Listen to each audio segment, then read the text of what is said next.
অসংখ্য শুকরিয়া। আমাদের দলের মাননীয় প্রধানমন্ত্রী তার অভিপ্রায় অনুযায়ী আমাকে নোয়াখালী জেলা পরিষদের প্রশাসক হিসাবে নিযুক্ত করেছে।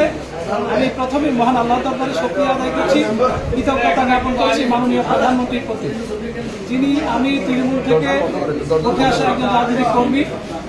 আমি অতীত স্থানীয় সরকারের প্রতিনিধি হিসেবে প্রায় ১ বছর নোয়াখালী পৌরসভার মেয়রের দায়িত্ব পালন করেছি। এটিও স্থানীয় সরকারের একটি প্রতিষ্ঠান।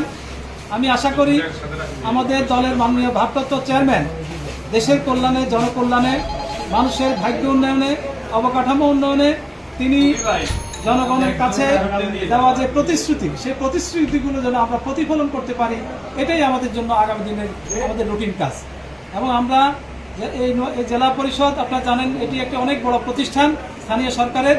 আমরা আশা করব আমরা যেন জনপ্রত্যাশা, জন আকাঙ্ক্ষা পূরণ করতে পারি এবং মানুষের কল্যাণে যেন আমরা কাজ করতে পারি। আল্লাহর কাছে সেই সাহায্য আমরা করি।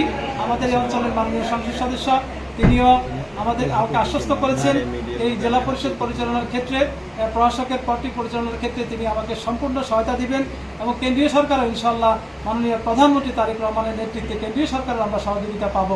সকলকে ধন্যবাদ। আসসালামু আলাইকুম।